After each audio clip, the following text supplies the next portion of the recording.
টানা বৃষ্টি ও উজান থেকে নেমে আসা পাহাড়ি ঢলে ফেনীর মুহুরী, কহুয়া ও শিলুনিয়া নদীর আগে থেকে বাঁধের ভাঙা চাপবিশ ও নতুন করে 4 স্থান দিয়ে পানি লোকালয়ে প্রবেশ করেছে।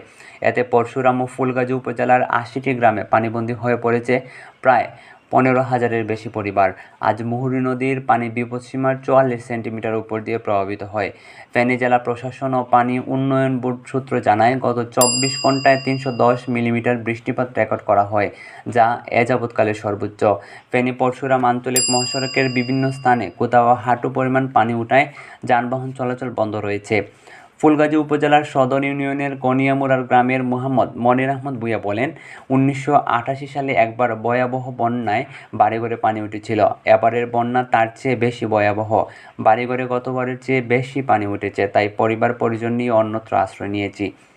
ফুলগাজীর সদর ইউনিয়নের গনিয়ামুড়ার গ্রামের কৃষক মোহাম্মদ জামাল উদ্দিন বলেন, আমার ঘরে কুমোর পানি। আমার ৪৫ বছর বয়সের জীবনে এত পানি দেখিনি। স্থানীয় এলাকাবাসী বলেন, পানি উন্নয়ন বোর্ডের গাফিলতির কারণে আমরা মাসে কয়েকবার পানিতে ডুবে ভোগান্তিতে পড়েছি।